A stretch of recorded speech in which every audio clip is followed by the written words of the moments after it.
We had a really great dynamic board of advisors. They saw that the family business had a cap to it. It had an investment cap to it financially. The aerospace market was taken off in 15. We just come out of the recession and sequestration, and that we were probably holding the business back. And the three family members who owned the business, my dad, my brother, and myself, agreed. Yeah, we were holding the business back, and if we really wanted to see this baby grow to a young adult or a full-grown adult, we need to partner up with someone.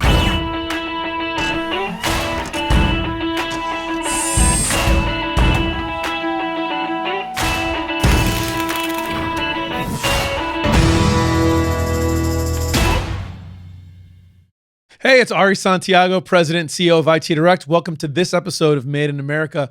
I'm really excited to have Chris DiPentima on, CEO of Pegasus Manufacturing, now a division of Leggett Platt, and a real big presence in the aerospace manufacturing and manufacturing in Connecticut in general, involved with the Manufacturers Collaborative and the CBIA, and a whole lot more. I won't give him the story. I'll let him tell it. Chris, thank you so much for agreeing to be on today. I really appreciate it. Yeah, great to be here. So listen, it's the Made in America podcast, and we start off with the same two questions every time. What do you make, and why do you make it? Yeah, so we make titanium, stainless, and nickel tube assemblies for fluid conveyance systems, primarily for the aerospace industry. So what's fluid conveyance systems? Yeah, I was going to say. Yeah, okay. Yeah. So it's essentially, people call it the plumbing that's on the airplane and on the engine. So all the piping that you see, fuel lines, air lines, water lines, that go on the airplane engine and also throughout the airplane. So anywhere that there's fluid moving on the airplane, you guys are involved. Airplanes, spaceships, yeah, anything that's flying in the air. So let's get into the why. I always think that's a really interesting place to get started on. Your dad started Pegasus, and we'll get to the transition from Pegasus to Leggett and Platt and all that. But let's just start with the kind of the beginning. How did your dad get the idea to start Pegasus, and sort of how did you guys get to where you are today? My dad was he's a true entrepreneur. He bought and sold companies pretty much his entire life. Had great relationships with banks, and in '89 he bought the assets of a plumbing company, a true plumbing company, Okay. not an aerospace plumbing company, and in Southington, and started a company. Moved it over to Cheshire.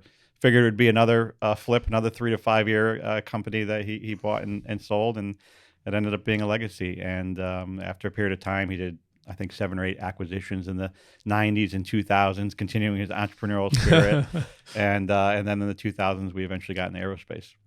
So it was just a plumbing supply business or a plumbing manufacturer? Plumbing manufacturer, yeah. They made they for started buildings, residences, whatever? Buildings, mainly making escutcheons. So if you look at a sprinkler head, basically the sheet metal part that goes around it, Okay. that was one of their big product lines that they did back then. And then, of course, a lot of the commercial opportunities move overseas during the years, and they continued to reinvent themselves and got into dry cleaning, tubing, and then eventually getting into aerospace tubing down the road. So when did you get involved in the business initially, and was this your first kind of career path? Give me the kind of the it was definitely my second. Okay, probably at least my second. I got involved in 2002. I went to law school and then practiced as a litigation attorney, a trial attorney, for about 8 years, and then came over to Pegasus in 2002. My dad was going to do a semi-retirement, and again, it had become a legacy business for him at that point in time.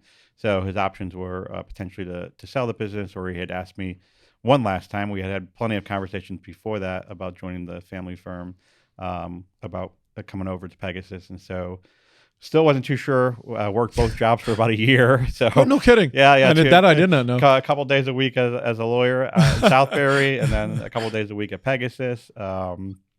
Just didn't want to burn any bridges in case I didn't like the transition. You want to keep that parachute ejection unit in full effect. Yeah, real quick. So what kind of law were you practicing before you got into manufacturing? So litigation. Litigation. Trial. Sorry. Yeah, right. yeah. So I spent my first real career switch for lawyers was I spent half of my career on what's called the plaintiff side, the people who bring the complaints, and then I just happened to have a trial against a defense firm in Waterbury that I did really well in. So I didn't realize at the time it was my job interview, and then they came and asked me to switch careers, if you will, and go to the defense side. And then I spent about 4 years on the defense side of the industry. Do you feel like being in kind of where you were on the litigation side, was that in any way a primer or prep to running an aerospace manufacturing business? I didn't think it, but the brain trust around my father, mostly his accountants and lawyer friends, who he would often go to for business advice. They had said to him a few times, generally lawyers have a good feel for business. They do a lot of analytics, obviously, and they thought I might be a good eventual replacement for him, or at least a good addition to the Good Pegasus. logical thinking from lawyers. They do a lot of logic training, trying to see it from both sides, anticipating. That's all stuff that's really important in business. I'd imagine you've seen that now after running this. So what caused your dad to decide not to flip Pegasus and to become an operator and look at kind of operating a manufacturer rather than continue kind of his flipping process? Because by that point, he's got some kids at home. You know what I mean? He's kind of got that. What made him kind of change paths? Well, my older brother got involved, so it started to become a little bit of a family business at that time. My older brother got involved shortly after my dad started the company, within a month or two. And I think it was one of the first companies my dad started from the ground up, if you will. While he had bought the assets, it really was from the ground up. The other companies, he came in distressed situations, was able to turn them around and then sell them. So So buying the assets, there wasn't really like a management team in place no. to run anything. So therefore, he has to operate if he's going to do anything with it. Correct. Okay. Ground up, and I think that eventually wrapped itself around its heart, and he never wanted to see it go. Yeah, it's well, just like great. I could speak for myself. It was a bit like raising a kid. You know what I mean? It can be tough in the beginning, lots of sleepless nights, lots and lots of hard work, but it gets more and more rewarding as the years go on. No doubt. So what happened to you? So you come in 2002. You're a lawyer. You're like, all right, listen, I'm going to give this a try. Family respect your folks, what have you. And here we are 17 years later, you're still involved. Seems like it might have wrapped itself around your heart a little bit too. Yeah. So how did that transition kind of happen? Walk us through how did Chris fall in love with Pegasus? And manufacturing. And manufacturing. So I started in the human resources side of the business. Logical step for someone with a legal background. Of course, not everyone's suing the business all day long, and we're not suing people all day long. So it's not a very active business from a litigation point of view. And then I didn't have a financial background, but just kind of got attracted to the financial side of the business. I spent a lot of time with the accountants and the lawyers who were the brain trust, like I said, from my dad. Learned about P&L, learned about balance sheet, learned about the financial side of the business, and eventually had finance report into me. Gained the relationships with the banks that my dad had. And did that for a few years, then took over the purchasing side, against another logical step once the finance came in, and then eventually took over operations and was VP of operations for a few years before my dad fully retiring in 2006 and then taking over as president of the business. And so do you, in all that step, kind of obviously prepared you for being president of the organization? What was that like initially, kind of getting into running that role? And was your dad able, there's a lot of multi-generational manufacturing businesses in Connecticut. How was that transition? How'd you make it successful? I guess I should ask you first, do you think it was successful? Yeah. I was assuming that, but I'm still here. Yeah. There was many phases of Pegasus, and I'll say those first 4 years from coming on board, taking over president, we're definitely drinking out of a fire hose. Learning the technical side of the business, learning the finance side of businesses in general, but the technical side from a manufacturing point of view, learning about the manufacturing community, which from your podcast, is an interesting, tight knit community. The next period after I took over for my dad was a recession, financial turnaround period. So I learned a lot about turnaround management, change management, early on. And plus surviving the business cycle, downturn recovery. Correct. Yeah. And then early on again, also learning a lot about lean manufacturing, which obviously was something completely new to me. So I want to talk about kind of managing through the business cycle. I think that's a great place to maybe get some nuggets for people to learn from. So maybe give us the quick story. What did Pegasus look like, maybe from a revenue employee standpoint when you joined in 2002? What did the kind of trough through that 2009 to 2012 period or whatever it was look like, and where are we today? Yeah, so in 2002 when I joined, they were about $4 or $5 million revenue, 40-person company.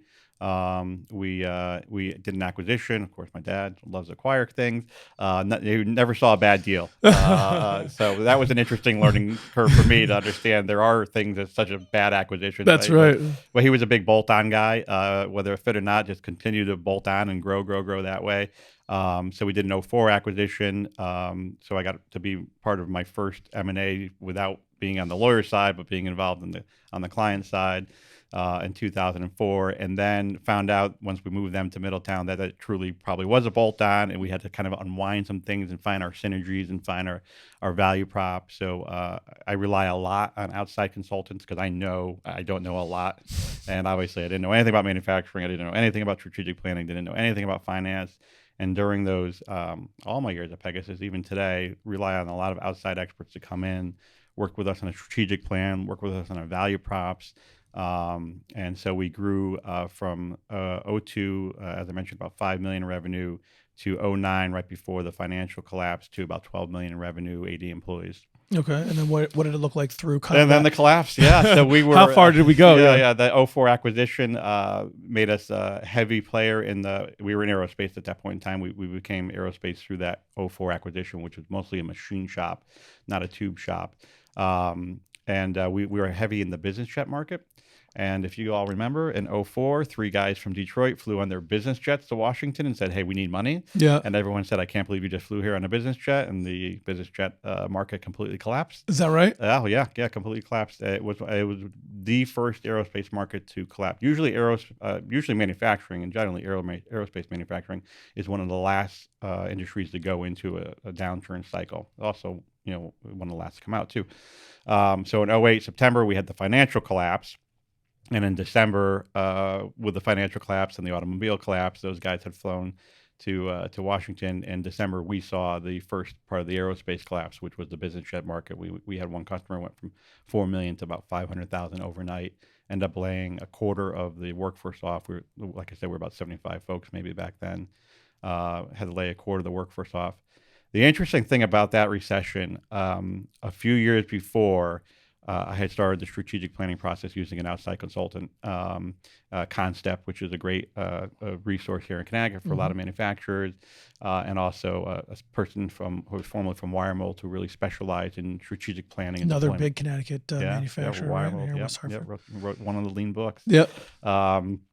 And we did a strategic planning process, started it in '07, finished it in '08, and really talked about, okay, where do we want to go in the market? And we had decided at that time we wanted to really go heavy into aerospace tubing. Aero tubing was only about 15-20% of our business, and we were heavy in the machining side through the acquisitions, both in aerospace and defense. We were doing a lot of electric boat, submarine work then. We still do a lot now.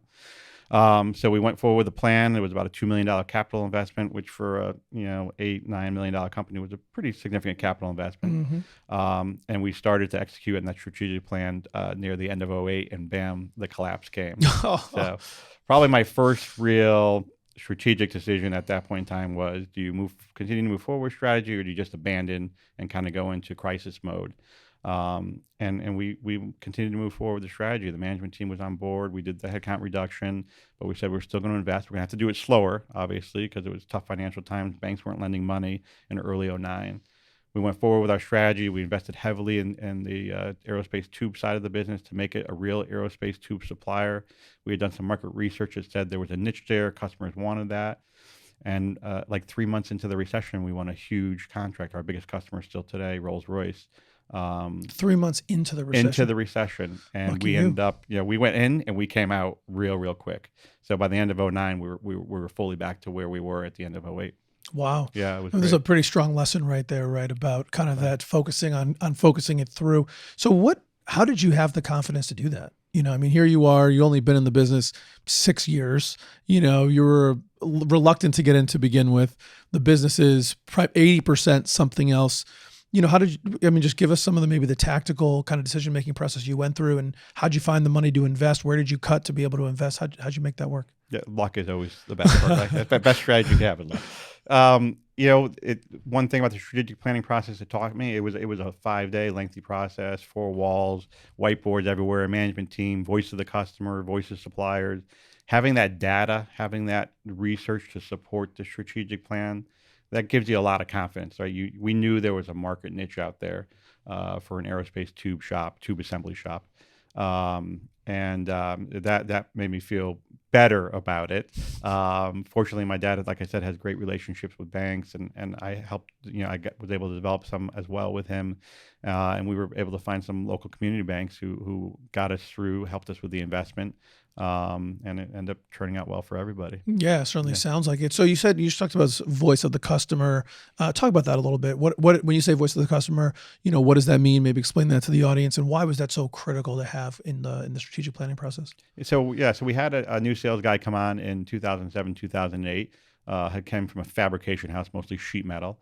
And as I said, we used the wire mold consultant, who was a great guy, Ed Miller, as well as Concept. And they went out and actually contacted the customer for us, and said, "Hey, we're a big machine shop. We do a little tubing. What would you like to see from an ideal supplier? What needs do you have?" And that's when we found out about a real need for aerospace tube assembly supplier. And when we scanned the marketplace on the engine side, there was probably only about 8 to 10 real players in the whole U.S. from an aerospace tube market. Machine shops, you walk around Connecticut, you probably bump into about 100, 150 of them. And yet at that time we were 80% machining and 20% tubing. So we did a real voice of the customer. And since that time, I've gone through a real strategic planning process as part of Leggett and Platt. And I see how you really get to the voice of the customer, having an independent third party go out there and do market analysis and market data and come back with the research needed to develop a strategy. And looking at the strategy from the customer's point of view. Yeah. I mean, you could say, "Hey, I'm going to be this, right? I'm going to create IT Direct. I'm going to create Pegasus, and I'm going to be a machining supplier, and customers need me." But you need to find out: do customers really need you? What do they need? And we're fortunate that as a Connecticut supplier, customers don't just view us as a commodity supplier; they view us as a problem solver. So reaching out to a customer and saying, "Hey, what kind of supplier do you need us to be?" That wasn't a weird thing for them. If I had a business in India or China where I'm kind of a low cost center and I'm just making a commodity, customers would be like, "Well, I want you to be a low cost commodity." I want you to sell it to me cheaper. Yeah, we're problem solvers, right? So we want to get as far into the customer as possible, into the engineering group, into the purchasing group, and say, what are your needs and how can we help you solve them? And even today, I ask those customers that all the time. While we may not have the capability within Leggett and Platt, I may know someone in the Connecticut machine shop who could help you, or a gear shop, or special process house. And that's the nice thing about the manufacturing network. So being a little bit of a connector, as it were. So was Rolls-Royce a customer before this big order? No. So listen, how'd you guys crack that nut? Yeah, so they put a bid out on the street. We had the company that was losing the business had some financial issues. We had brought in a couple people. They were in Connecticut. We had hired a few people from there who had the contact, and then the salesperson we had a great relationship with Rolls-Royce. He was a relationship person. Yes, Steve Miller did a great job with that. And we went out to Rolls-Royce and said, "Hey, we could help solve your problem." And we were the only company to be bidding this opportunity who wasn't an approved supplier. So Rolls-Royce rolled the dice. The business was already in Connecticut. Okay. So it gave them some comfort level that it's going to stay in Connecticut. They knew the Connecticut workforce, how good it was. We were bidding against other shops in the United States, and they came and kicked the can a little bit. We had to do a few things where they came in to say, "Yeah, we can do this because I can't show you it right now, but we will have that when." That must have been a nerve-wracking Yeah, day. it was, but it was all about the relationship and building, getting the trust from them that we could do this, and we did. We made the investment. We performed. We were already making the investment, so we had already started our strategy. So we didn't wait for them to do the strategy. We started. Everyone's always the chicken or the egg, right? Do I wait for the customer before making the investment?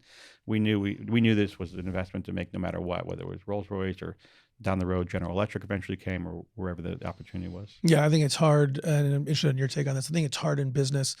That's why I think in business we always talk about we got to take some risk, because if you're waiting till it's 100% of a guarantee for it to happen, it's probably not going to happen. Someone else is going to swoop it up, No doubt, before you get there.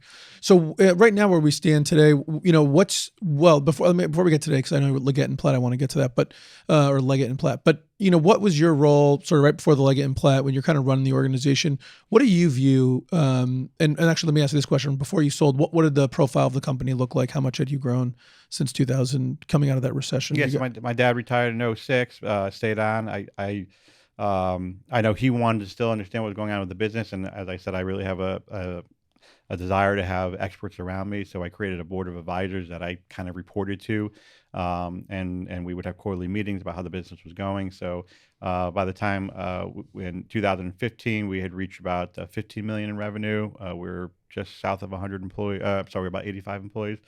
Ironically, some of the folks who we laid off in the recession, we had hired back. So it was a great opportunity to bring back, because that was a really tough decision, but obviously a critical one for the business.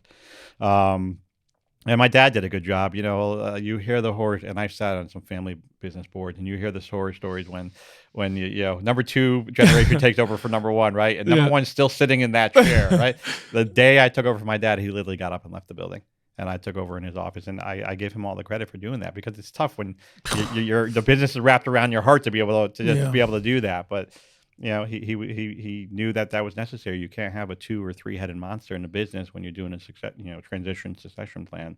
And so we still, we came out of the '09 turnaround. We did a good job growing. We did a good job with some investments in the business, and got to about 85 folks and 15 million in revenue in 15. And then through the urging of our board of advisors, which we had a really great dynamic board of advisors, they saw that the family business had a cap to it. It had an investment cap to it financially. The aerospace market was taken off in 15. We had just come out of the recession and sequestration, and that we were probably holding the business back. And the three family members who owned the business, my dad, my brother, and myself, agreed. Yeah, we were holding the business back, and if we really wanted to see this baby grow to a young adult or a full-grown adult, we need to partner up with someone. So we came up with some ground rules. We went out. We didn't hire a broker and do your typical book. Went out and identified core businesses that we wanted based on our ground rules, and eventually found Leggett and Platt. And it's been great to be part of the Leggett family. Great marriage. So let's talk about those ground rules. What were they? When you guys sat down to say, listen, we want to partner up with somebody, what were the things you were looking for? So we wanted a strategic buyer. So there's two types of buyers, strategic or equity. And there's a lot of equity buyers out there today and back in 15. And those are usually investment buyers. And the reason why we want a strategic buyer was twofold.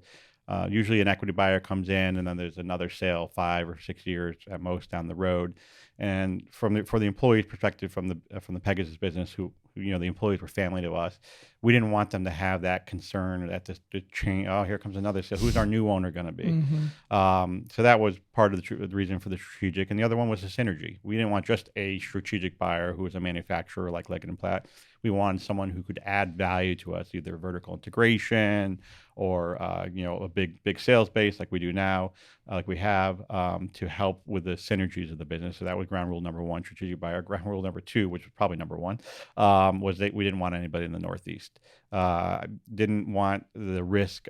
We wanted someone who would hopefully leave us independent, but be part of a company. And if they're local and they're close, there's the opportunity to maybe merge locations and reduce redundancies. And so we wanted, as best as we could, to be somewhat independent, but obviously be part of someone as well. So it was a balancing act there. And then third, we really wanted someone who was financially strong, not that just was going to acquire us to show that they have additional revenue, but someone who's going to invest in the business. And Leggett, S&P 500 company, really financially strong, $7 billion market cap company. So we went from a small, privately held $15 million business to a publicly traded overnight $7 billion market cap. And I cut my teeth very quickly on how to manage a publicly traded company. So, and those were really our three ground rules, and Leggett checked every box. And so one of the things you didn't talk about too much was sort of a cultural synergy between kind of how things were at Pegasus, or maybe even are at Pegasus, and Leggett and Platt, or Leggett and Platt. So I'm talking about that. Was that a consideration at all? Maybe sub to those rules, and how is that cultural integration? No, absolutely. Like I said, that kind of was rule number one, that synergy level. Oh, the synergy. Okay. And it wasn't just capability synergy. That's what I had heard. No, you're absolutely right. By pointing that out, it was cultural as well. And Leggett's based out of Carthage, Missouri, and they are so employee focused company. As I said, we were the Pegasus family, right?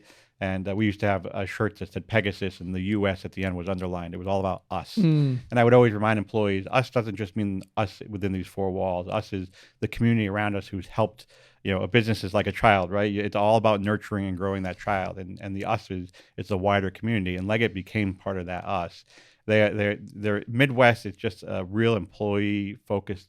You call a number, and everyone there is looking to help you. They may not have the answers, but they'll help you find the person who has the answers, which was really important to me personally, because you're going from 85 employees you needed a lot of help. 23,000 employees, right. Privately held, publicly traded, lots of resources available, but how do you use them? How do you tap into them?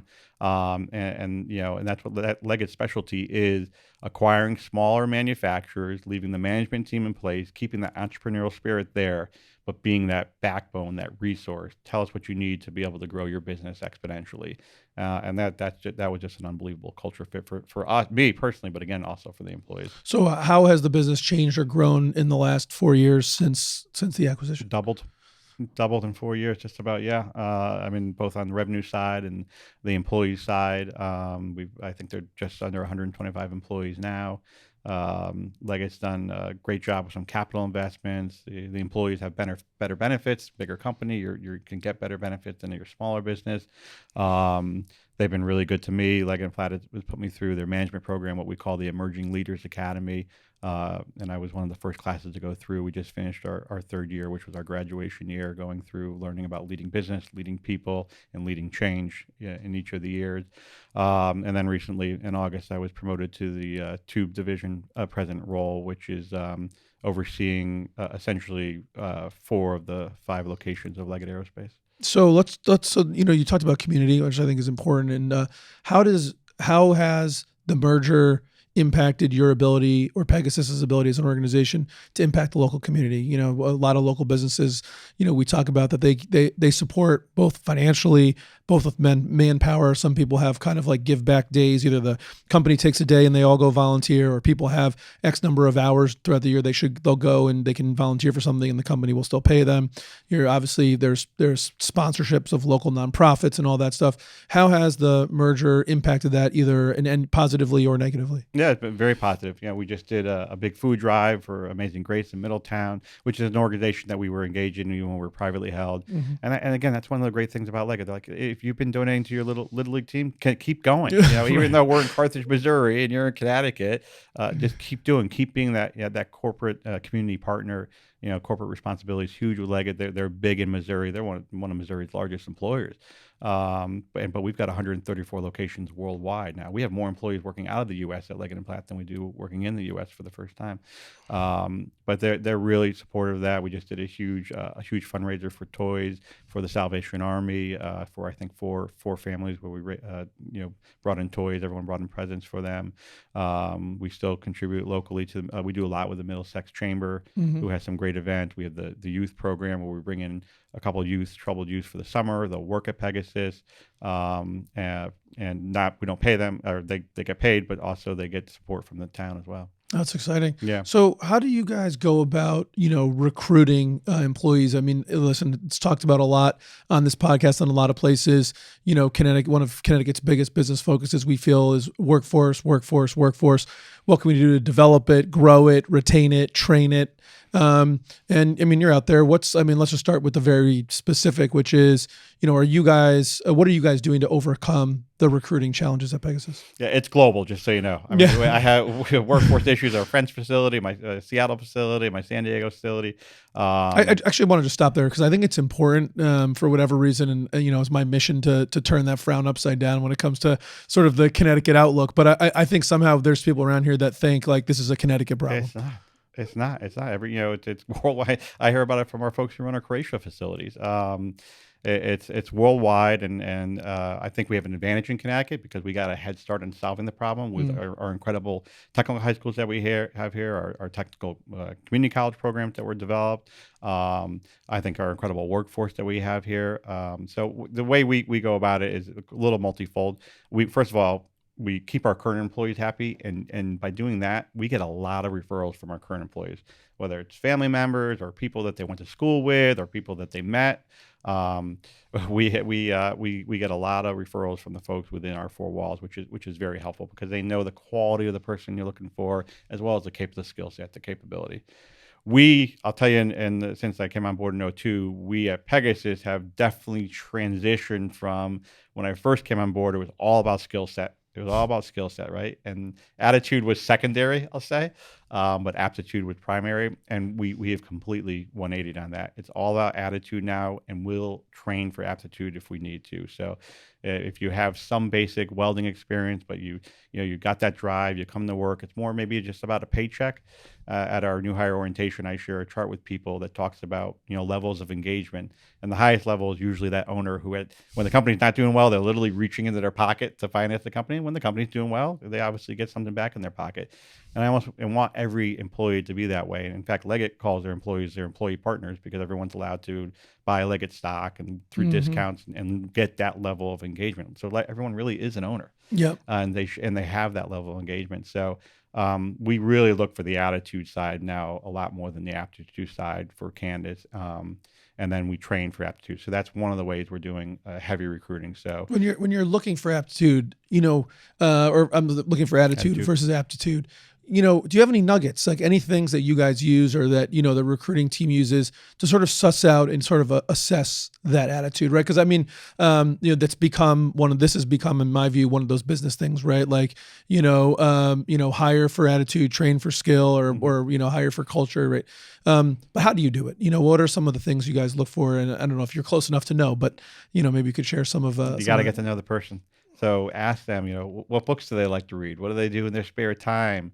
Things that they'll trip that level of engagement.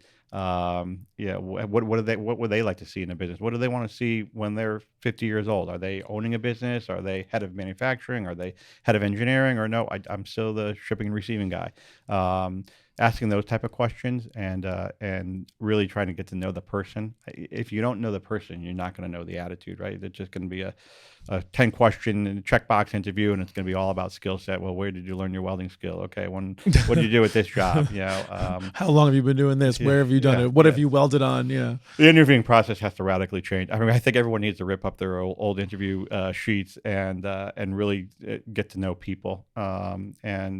That's critical. And not only from the attitude side, but in Connecticut being a higher cost state, we need problem solvers. Our workforce here is so good because they aren't coming in, swiping their card, clocking in, and arcing a torch and welding a tube assembly. They're coming in and they're working with a difficult part and they're solving complex problems. And that's an operator doing that, right? That's not relying on the engineering manager to do that or relying on the president of the company to do that. We are fortunate here in Connecticut that we have that skill set where people are problem solvers on the floor. So it's like every operator is an engineer out there. And we do some real complex projects, and we do a lot of new business, and with new business comes a lot of unknowns, so you need a lot of problem solving, and that's critical. We're fortunate to have that in Connecticut, and it's just not a Pegasus. I think the manufacturing workforce in Connecticut in general is a bunch of problem solvers. They're really good at problem solving, high skill set. So, let me kind of keep going on this in a little bit of a different direction. I think I alluded to kind of in the beginning, you're engaged at CBIA, and I believe you're in the Connecticut Manufacturers Collaborative, right? The CMC, you're involved with that. So talk a little bit about your involvement there, and let's start that conversation or this part of the conversation on your involvement there as it relates to workforce and business climate. I got involved early on. Actually, Governor Rell did a press conference at Pegasus, and the former CBIA CEO, John Rathgeber, was there and asked me at that time to join the CBIA board. And I knew about CBIA as an organization and always looked up to them and was really honored to be asked at that time to participate, and then eventually became part of the ACM board, the Aerospace Components Manufacturers Board. And at that point in time, it was really all about workforce for me. It was trying to understand, it was selfish as to why I joined this board. Like, what funds are out there that I'm not aware of as a guy who's in my four walls, as a small business owner? What funds are out there that maybe I could take advantage of to help me, run my business better? But then, once I got involved, it was an itch that I couldn't stop scratching from there. Became a lot less selfish and more about, how can I help Connecticut? How can I help other manufacturers? The brother and sisterhood in aerospace manufacturing, but on all manufacturing is pretty incredible in this state. I couldn't believe when I joined ACM and after that '04 acquisition that people would let me go into their facilities and see what they do. If you ever visit Pegasus, everything we do, we've taken from somebody else, and we say we Pegasized it. Right? Everything we do, from my KPIs that I have, because I didn't know anything about running a business, right? From KPIs that we have to the bonus program we used to have to everything we do. We've seen it somewhere. I benchmark multiple hundreds of businesses, and some you benchmark and you say, okay, now I know what I don't want to do, right? I see some bad things. Totally. And some you benchmark and you say, wow, here's the best practice. I'm going to take this little nugget and you might take it back. And then you have people come through your place and do the same thing. So that involvement for me, like I said, it started selfishly, and then it was about how can I continue to help people, help manufacturers, help people, businesses in Connecticut, and then just help the state in general. And a lot of that does go around workforce. So the CMC and CBIA We've Let done me just real quickly.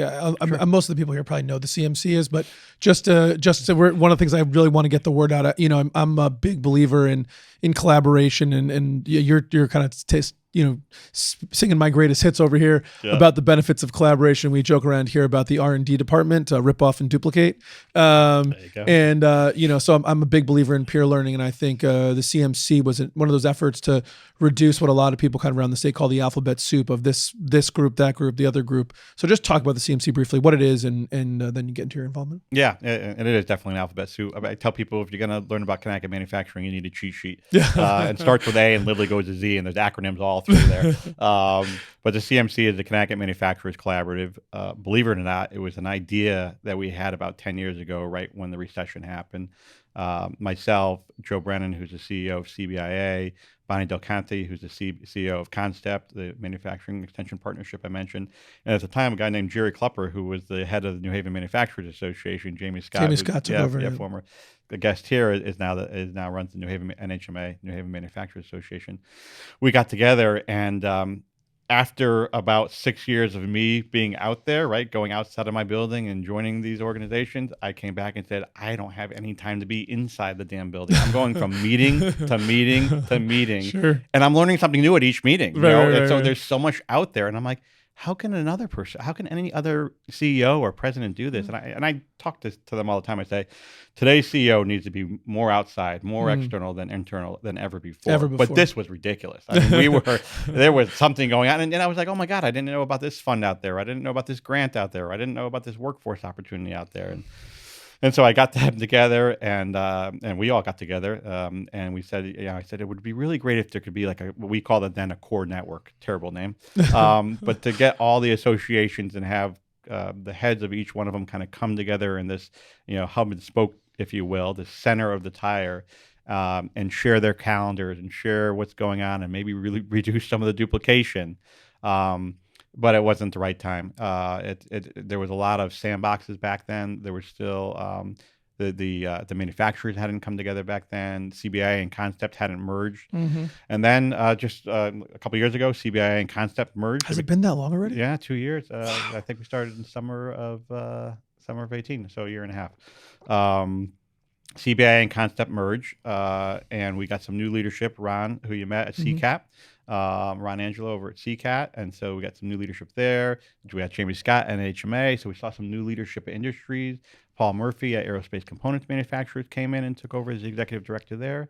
And it was a leadership that was more about collaboration. At every place that someone new came in, they were more about collaboration. And to me, you can't have innovation without collaboration, right? You can't develop new things. Now, you always hear about the guy who started his company in his basement. He innovated something, or she innovated something. But you know what? He or she had a wife or a consultant or an advisor or helped or came from somewhere. Yeah, listen. I mean, how many businesses you hear? Oh, this guy. I was an engineer at Pratt, and then I did this in my garage. I was working at Sikorsky. Oh, I worked. Maybe someone says even I worked at Pegasus. I mean, how many? IT Direct's not that big of a company, and one of our employees left and spun off to do a digital marketing firm. It's like, I mean, you just get these collaborations and come back and collaboration drives innovation. So so with that collaboration between CBI and Concept, and now more collaboration with CCAT coming in, and the new leaders at NHMA and ACM, Aerospace Components, then it was ripe, right? I was like, okay, we've got the right people now. Let's go. And EMA, I'm on the EMA board. Let's not forget the eastern side of the state. SMA, small manufacturers, metals. So there's 7 industry partners at CMC, the Connecticut Manufacturer Collaborative. But it was just things were happening throughout the state with new leaders coming in with open minds who weren't playing political sandboxes.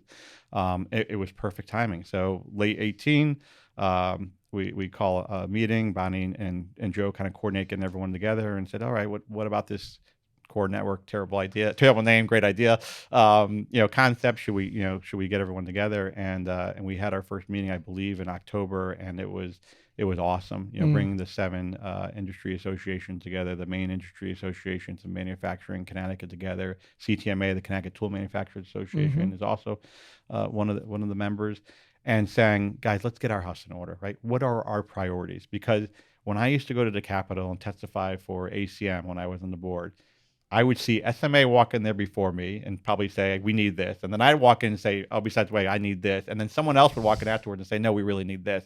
And if you're a legislator, you're going, they're all manufacturers. Come on, why do they have a different priority? Right.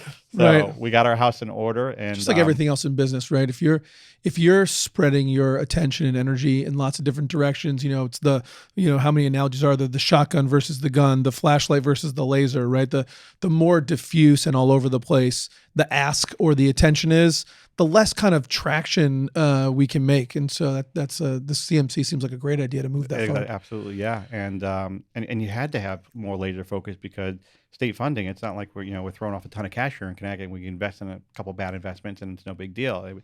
It had to be laser focused on the key investments that would really move the needle for manufacturing. The argument could be made that how we got to this place was because we were doing too much flashlight and shotgun and not enough focus for like 20 years before now. So no doubt. And we relied heavily on, and digress a little bit, but when you do the analysis of what happened in manufacturing in the state of Connecticut, it really goes back to the R&D tax credit. Back in the 80s and 90s, we had Pratt and Whitney and folks like them getting a lot of federal money to do some type of R&D, to invent different engines, long cycles. They would hire a whole bunch of people. They'd bring in and train a whole bunch of people. And then when those programs went away, or it wasn't government funded anymore, all those people fell out into the supply chain. So Pratt was training the whole supply chain. Hamilton training the whole supply chain was trained on their backs. They were really trained on the backs of the federal R&D dollars. Federal R&D tax credit goes away. Well, now Pratt's basically funding their own R&D, right? Well, you're going to bring in less people, and you got much shorter cycles. When I come up with an engine concept, I better get to market as fast as humanly possible so I could get my money back. It can't take me 10 or 15 years because the government's not financing it anymore. Right. Well, I'm training less people, and now I'm not throwing them off to the supply chain. And that's when you saw the downturn in Connecticut. That's when you saw the need for the state to step up and say, how are we going to help train these people? Because we didn't have, we had some technical high schools, but we didn't have the community college system that we have now. And we didn't have the workforce that we had now. We didn't have the apprenticeship program at the level it was now. We didn't have the incumbent worker training at the level. What's your confidence in our ability to get this workforce situation addressed? No doubt. No doubt we'll do it. Yeah, there's no doubt in my mind. Like I said, I am lucky to be able to travel not only the country, the world, and see where other folks have it.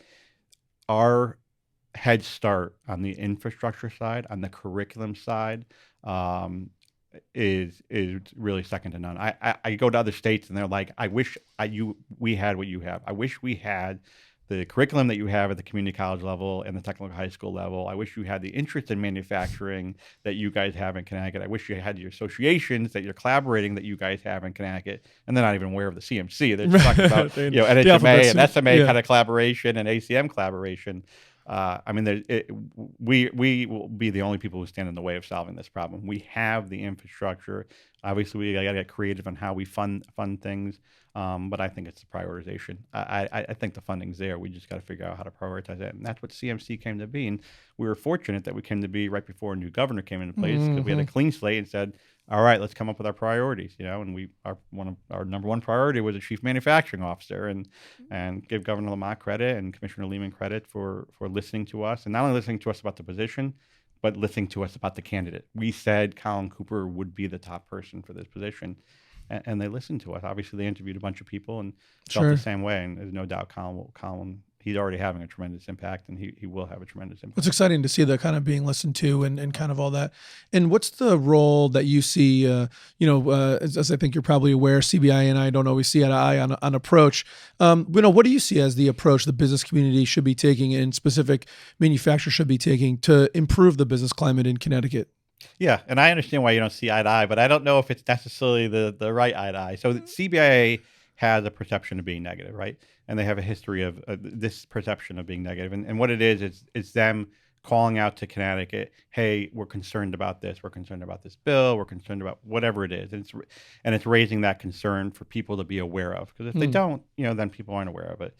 But we talk about this all the time. It's a fine line, right? If you're calling something out that's a concern to the business community, but if the way you call it out could be negative, and then people lose optimism, right? And they lose hope, and then you're a pessimistic organization. At the same time, we really try to CBA to be more optimistic, to show people, hey, here's some of the great things that are going on in Connecticut. Hey, we put a chief manufacturing officer in place. Hey, we've got this CMC. Hey, we're investing in the community colleges and the technical high schools. Hey, we have an incumbent worker and voucher program and apprenticeship worker program like nowhere else in the United States. but we can't ignore some of the things that need to be fixed. And you say it very well. Right? I mean, you say, hey, we need to have optimism. We need to have positivity. We want people to want to be in Connecticut. We want people to have the energy, because it's all about energy. It's all about energy. We want to have people to have that energy to drive things forward.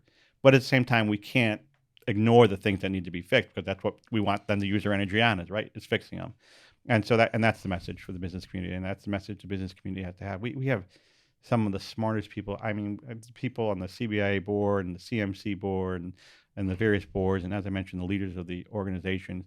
These people are so smart. They're so good. The wealth of knowledge here, we can solve any problem, and I think it's identifying those problems and coming together. Henry Ford said, what was it? His famous quote on change. Is coming together is the beginning, keeping together is progress, and working together is success.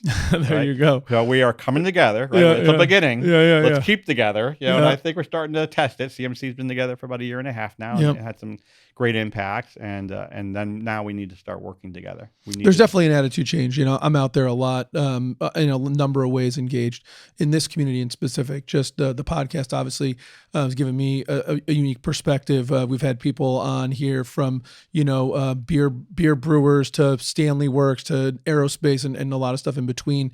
And we also have a number of clients, so we're even more kind of deeply engaged, understanding their business and seeing what's going on there. I'm on a few different boards.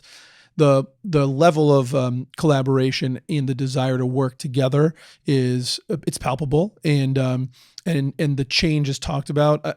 I can't speak to what was before now, too much, but over maybe the last 5 or 10 years, but now I don't know if it's this new generation and kind of where we are, but there just seems to be a lot more of that working together spirit. Rising tide lifts all boats. The lack of, well, I can't let you come and see my shop because you might figure out that we use a CNC machine. Well, duh, we all use CNC machines, right? That really at the end of the day, it's not the knowing what we do, but it's the execution that makes us different. Yeah, absolutely. And working together, I think, we're not competing, we're competing less, Pegasus versus other aerospace or other manufacturers in Connecticut, and more Connecticut manufacturers against anywhere else that people would be. And the collaboration's at an all-time high. And the participation is at an all-time high. Like I said, when I first got involved in 04, 06, I was a fresh face, so they brought me in, and I found out why they sucked me in. It's because it was the same people kind of being recycled around. Now I go to meetings and I see faces I've never seen before. That's right. It's exciting. The CBA just brought in their new class of board of directors yesterday, and they were some of the most active people at the board meeting. And it's great to see people there from Electric Boat and Pfizer and the larger companies, but also we have one-man consultant companies on the CBIA board.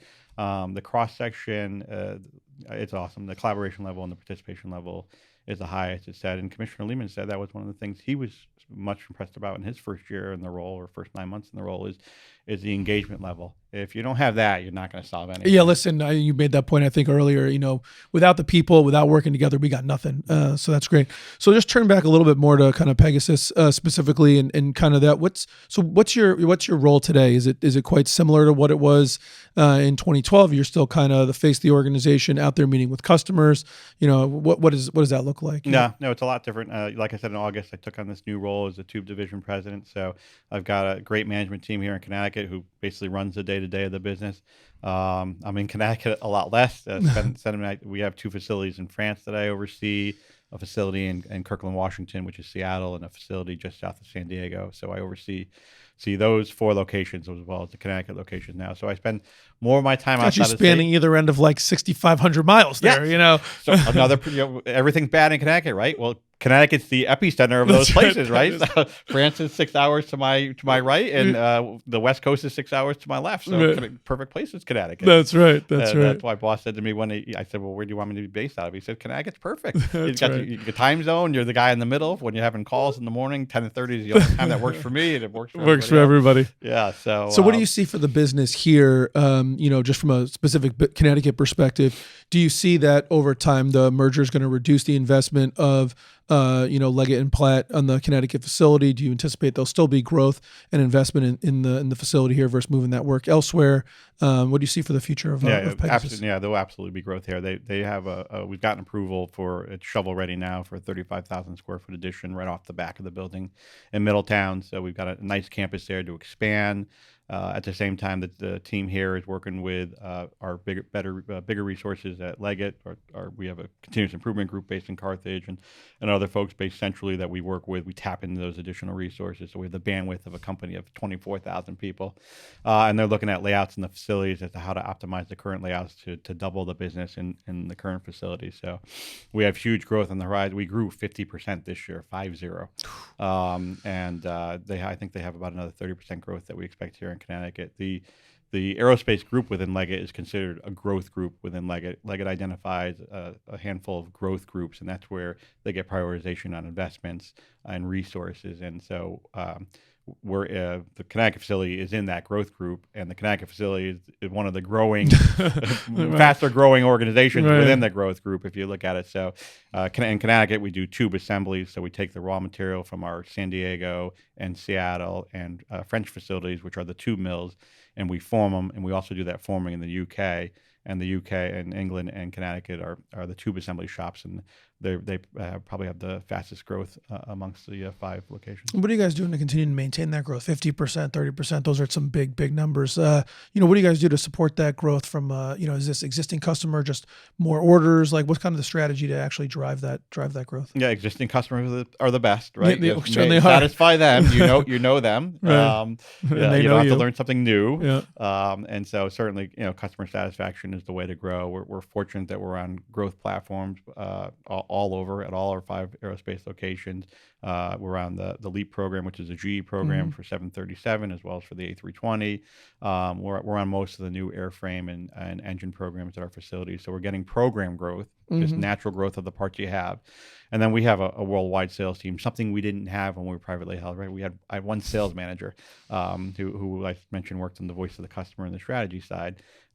We have sales folks who are Leggett employees located in territories throughout the U.S. as well as in Europe, in England, and then they do a great job identifying new customers, identifying leads, and there's no shortness of opportunities from the sales team. So then it becomes more operational. Okay, so we've got the opportunities. How can we support it? And that's when you look at continuous improvement activity, obviously recruiting, headcount adds, and that's why it's so critical that we continue to grow the pipeline here in Connecticut. And there are opportunities to grow that pipeline in Connecticut even above what we've done, because not only are we going to have people retiring here in Connecticut, but we have huge growth opportunities. And if no matter how much Leggett invests, if we can't get the headcount here in Connecticut and we have all these growth opportunities, the customer's going to put it somewhere else. Yeah. They want to put it in Connecticut, they want to put it in England. But if we don't have the headcounts, they're going to find a supplier. Right. The demand is there. The need is there. No doubt. If we don't build it here, they're going to have to pay someone to build it somewhere else. Yeah. So when you're guys looking at investments, and I'm not sure how in the loop you are on the individual investments right now, but when Pegasus is looking to make an investment, you hear me say on this podcast a lot, right? We all have limited resources, whether it's time, money and options to do things. And how do you guys make those decisions? What is the criteria when you guys are looking to make an investment? How do you prioritize them? How do you decide what's worth investing in? Yeah, it flows from strategy. So we continue to do our annual strategic planning process. I say we do it annually. It's when we were at Pegasus, it would be a 1 to 3 year look. With Leggett, it's about 1 to 5 year look. And we continue to do our strategic planning process. Okay, what are our sales opportunities, and what equipment do we need to support those? What are our operational efficiencies opportunities, and what investments or technologies do we need to do to support those, and what's the return on investment, right? If the investment costs $1 million and the sales opportunity is $500,000, you're not going to make the investment most likely. So we have what kind of a turnaround do you look at? So you make an investment, just to use round numbers, it's $1 million. When you're trying to see a ROI that's worthwhile. Less than 3. Yeah, Less than usually want to 3. see less than 3 years. I mean, most of the stuff we're fortunate in Connecticut that we have ROIs that are 2 years, 1 years, and then I think for Leggett and Platt that becomes a no brainer. And like we said, we're part of the growth group, so we get prioritization. It's a great process at Leggett. You think with a big company there would be layers of bureaucracy, right? You would think that. Yeah, and yeah, we recently brought in an automotive guy who's now our segment president, Steve Henderson from Dow, and he said one of the things that amazed him most about Leggett was how quick he could get capital coming from a company like Dow in Michigan. They have a great IT system where we go through our capital requests and you put your package together and it just goes right up through signature and within less Chris, than a are week. you saying an investment in information technology can help a business grow forward? Once in a while. Wow, Yeah. we gotta. This is a part of the podcast we don't get to nearly enough. I'm an ERP guy too, so Yeah. We're gonna get No, really listen, ERP. man, I'm on board with that 100%. I think that in all businesses, investing in technology is critical. We had a recent podcast guest who was talking about how if they look and they haven't made a significant capital investment in the year, they started wondering, okay, we got to do something, because if we're not constantly investing, we're not going to grow. And I thought it was really interesting what you said before about going into the recession. The decision is, do we hunker down and play defense, or do we double down on the offense? Right. And man, it's hard to win playing defense. It's hard to win back on your heels. Got to get on the balls of your feet. It's demotivating too. You lose that energy level, and that's where we are at the state of Connecticut. If you look at it, right, we're in a little bit of a rainy day right now. And do we hunker down and play defense, or do we double down on the things that we know are working for us and we know that are best in the world? Like I mentioned, some of the programs that we have at the Manufacturing Innovation Fund. It's time to double down on those things. Yeah, it's maybe tough, but you got to find the money and find the resources and just continue forward with that strategy, the one that's been so successful today. Man, I 100% agree. And we're gonna start wrapping it up, but I don't want to keep getting back to the government and stuff like that. But I just, I think that, and I'm interested in your take is, in the business environment here, in going on the balls of your feet, because that's really been my pitch, right? Which is enough of the here are the problems. Let's list out the problems. Let's talk about the problems. Blah blah. Go on and on and on. It's to me, let's get the strategy. Let's get on the balls of our feet and let's play that strategy. And listen, it's gonna take time, and it may very well not end up where we started. I recently had a conversation with one of the employees that works here and is trying to decide what he wants to do for his career, younger guy. And he's struggling because he's like, I've got so many options, and this part of my career, I kind of do a lot of different things, and I'm afraid if I make this decision and I go down this road, then I'm going to miss this. And, it's just sort of stuck in analysis paralysis. And, one of the things I just said to him was, I found in my career is pick a destination, just get close, pick something and start working towards it. And you know what? If you get partway down the road and you realize, I don't think I want to go down this road, you can always go back. But if you don't make a decision to go somewhere, you end up always going nowhere. Mm-hmm. And that's what I think CBIA should be doing. And talking about sort of business collaboration, that's where I think the business community, manufacturers, and the business community writ large, that's what we need to do. And I certainly pushed, Commissioner Lehman that we need them to maybe set a little bit of the strategy. But I think the business community needs to get behind a strategy that we can push. And, that's what we did at CMC, right? We came up with our top priorities. We developed a strategy first and then came up with our priorities, got a couple of them through, gave us some hope. Hey, we're an organization that people will listen to, and we'll keep it going. And I agree with you. We'll continue to do that at CBIA and develop that strategy and the execution. If we can't not do something, right? I agree with you 100%. Do something. If it's wrong, admit it, make an adjustment, learn from it, right? And just go forward. And I think that's what some of the frustration does come from on the business community, is that we maybe don't see that in Hartford. We see a lot of debate, but we don't see people, let's take a chance at something and make an adjustment and go back for it. And that's maybe where the negative climate comes from, is that, come on, let's move forward. No more committies. Yeah. No more surveys, no more data research, no more committees. Don't give me a bill that says we're going to, spend $500,000 to determine what manufacturers need. We'll tell you. We'll tell you. Okay. Stop and take that money and put it in programming. Right. That's right. That can help the manufacturer. We'll show it for free. Let's take that $500,000 and put it to use. Yeah. No, I 100% agree with that. And let me kind of end on this before we get to our wrap around of questions.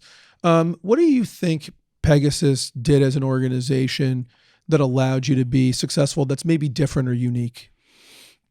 We listened. I listened personally, but my dad certainly encouraged it, and my brother listening to experts outside, knowing that we definitely weren't the smartest people in the room, and that's tough for business leaders because you're at the top, so you feel okay. I need to know more than everybody, and and knowing less than everybody, I think, was certainly helpful, and certainly my dad had the same attitude as you. Make a decision and move forward. Right, willing to take that risk, and if you fail, get back up and learn from it. And I told people early on, 50% of the decisions I make, maybe 70, will be wrong because I know nothing about manufacturing or nothing about running a business. And for several years, they just still called me the lawyer. Like, oh, the lawyer in the front office doesn't know what he's doing. You're right, but we're gonna learn from it, guys. And That's right.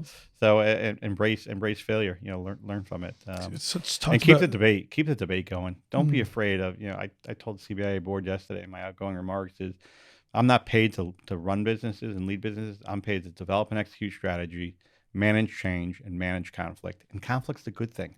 Keep the debate going. Don't be afraid of the debate. If someone pushes back, that's where the collaboration and innovation comes from. Friction. I agree with that 100%. I actually want to ask you about this external consultants thing. I want to pull that thread as one last thread to pull. But I think you're so right about that. I'm kind of thinking about what you were saying about the conflict. I think I'm going to start looking at that the same way I look at about the investment. If we've had a bunch of leadership meetings and there hasn't been a conflict in a while, someone's probably not saying what they're really thinking. Someone's wrong. Yeah, and I said to the CBA board yesterday, I said when I first joined the board 7 years ago, there was no debate because we were on the defense because everything was bad. There were taxes increases, so it was easy to be no, right? We had to be no because we were on the defense. Now we're debating about things at the board level, and that's a good sign. Yeah. That means, hey, the Dems have put something forward, the Republicans have put something forward, the governor's put something forward, and it's worth debating. And that gives me hope. Hey, we're going in the right direction, right? It's not all defense anymore. And that's the positive message, like you said, that there's things that need to be fixed, but there's positivity there that we're debating about it now, which is love good. That.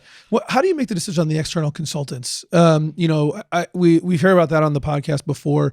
You got to make sure you have the right experts. You got to invest in knowledge. How do you decide what to bring in house, what to bring in consultants, how to engage them? Talk about that a little. The networking helps, obviously. Being part of ACM and many other organizations, getting the referrals from your brothers and sisters who have gone through the battle with these experts. Yeah. And everyone we picked didn't work out, right? I mean, I've had some who were just terrible, and the ones who are the worst are the ones who come in with a tool and try to mold your business into the tool rather than try to mold their tool to your business, and it just ends up having no stick when that happens. So when you get to know the person, when you're interviewing the expert, just understanding how flexible are they, what's their experience, if they've done the same thing the same way all the time, if they got a cookie cutter coming off the shelf, it's just probably not going to work for you. It's just understand how flexible they are with that. But the referrals from the brothers and sisters in the community. And have you brought in external consultants for all different types of things? You had mentioned concepts, so that would be like kind of what lean and process improvement. You brought in some people for strategy. What are some other areas you guys? Strategic planning, leadership coaching. Do you have a coach? Myers-Briggs. Yep. Myers-Briggs Business Assessment. Gino Hannison is my coach. I'll throw that picture out there. There you go, Gino. Been with me since 2006. Before we started our strategic planning process, I sent 40 people through Pegasus, which is about half the organization, then back through an organizational development class with her when there was a lot of incumbent worker training money. I found money through DOL and sent people off site over a half a day over an 8-week period. And Gina walked them through change management, communication, basic organizational development. And it wasn't just the manager of the company. Obviously, there's half the company there. It was the high potential employees, the first line supervisors, and we continue to do that today. We did an offsite with her this summer where we do new management people come in as you grow. As the organizations grow, usually the management team changes, right? Because people say, this ride's not for me, or you say, this ride's not for you. And you end up bringing different people. And that's a good thing. That's a good thing for them and the organization, right? And so obviously with the growth we're seeing, we have a management team where the longest tenure is the finance guy who came on board when Leggett purchased us. So been there just under 4 years. So that's not a lot of tenure on the management level. And so new people, she brought them together, went through with the DISC assessment, which is essentially a personality communication assessment. So we've done it on the soft side. We've done it on the hard side, bringing experts on the engineering side, CCAT. So CCAT. Oh, you guys used to work with CCAT? Yeah. CCAT is the technical engineering arm for folks in Connecticut. If you look at the people who are out there, CBIA and Concept and CCAT, they all play an important role. That's how we tap into them. That's fantastic, and it's I'm gonna leave it there because I think that's just one more. This theme on this episode I feel like has been collaboration and the value of collaboration, and you just touched on it again with CCAT and consultants and all that. Just a different type of collaboration, but a way to bring in knowledge from the outside. Yeah, get paid to bring people together. There you go. That's a great place to be. So, Chris, thank you so much. Ready for a rapid fire round of questions? All right, here we go. You're gonna get the first one wrong. We already know that, but here we go. All right. Red Sox or Yankees? Come on, Yankees. Garrett Cole. Starbucks or Dunkin' Donuts? Local coffee, Perk on Main. There you go. Yeah, buy local, live local. Staycation or exotic destination? I'm an exotic guy. I was in Turks and Caicos about a month ago. Love it. Love the green water. There you go. Spend your money and support local, but travel international. iPhone or Android? iPhone. Sports car or SUV? SUV.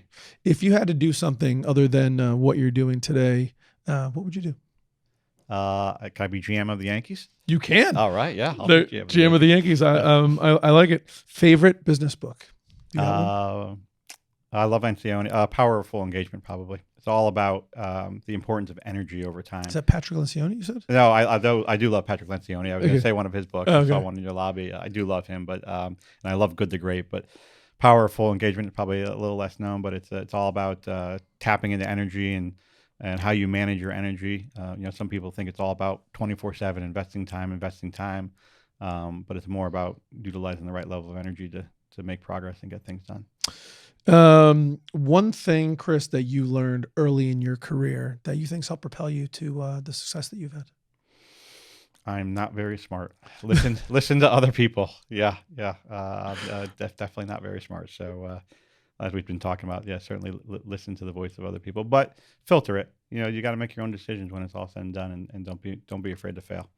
What's something that you learned later in your career, later in your life, that you wish you'd go back and tell young Chris that if he listened to that piece of advice, it really would have helped him? Everything's not going to be perfect. For the first probably 7 years of my career at Pegasus, I wanted every employee to be absolutely happy and fully engaged. And if you find that business, let me know, because there's a bell curve. There's the folks out in front who are helping lead and change the organization, and hopefully you have the bandwidth that can make that happen. And then there's some folks who are just going to come along for the ride. And I just spent a lot of energy and time trying to make sure everybody was in part of the leading the organization, but it was not time well spent. Yeah, it was not time. I wish I could have got a couple of years back. Well, that's really great. There's a lot of value in here, Chris. I really appreciate it. So if people wanted to follow up with you on any of this collaboration or just get in touch with you, what would be the best way for them to reach you? They email me. Chris DiPentima at Leggett.com. There you go. So we'll put your email in the podcast or the YouTube notes if anybody wants to reach out to Chris. There'll be links to the website and to your email in there. And as our last question of the show, we've talked about a lot today. We've been around a lot of stuff. And a key part of the show is to leave value with the audience. So looking back on what we talked about today, if I asked you to pick out, or I am asking you to pick out one nugget that you feel like this would be something really important, that if someone walked away and really implemented this in their life, it'd make a difference. What's something we talked about today that fits that for you? I would say continue the collaboration, continue the debate, move this state forward, move the country forward, continue to move manufacturing forward, but just don't be afraid of the debate. Don't be afraid of the tension that comes with conflict. It's a good thing. Oh, that's fantastic. And I think this is one of the times where the guest picked out the one I was going to pick out. So now I'm going to have to come up with another one here. But there's a lot of good stuff. So I think one of the things that we talked about a lot, and it came up even at the end here too, which I think is so powerful, was don't be afraid to fail. I think that people undervalue the in inaction. And we often sit down and look at things and we say, oh, if I do this could go wrong, this could go wrong, this could go wrong. And somehow we forget to look at the risk of not doing anything. And maybe that risk's a little bit more ethereal and a little bit harder to quantify. And I know, especially in business circles, the conversations about Blockbuster and Kodak and whoever else, the people that took no action to move the ball forward. There are many, but there's even more examples of small businesses that struggle because they just refuse to take what they call take any risk. And meanwhile, they're risking everything by not doing anything. And I think you brought that up a few times today. And I think that's a fundamental lesson that took me a long time to learn. But I think it's really powerful once you learn it. So that was great. So Chris, thank you again so much for coming on today. It was a real pleasure. Thanks, Ari. Made in America with Ari Santiago is brought to you by IT Direct. As always, thanks so much for tuning in. I definitely want your feedback and hope you subscribe. But what I want the most is to build a community where we learn and grow with each other. I hope you're getting a lot of value out of the time we're spending together. Thanks so much for listening. I'll see you next time.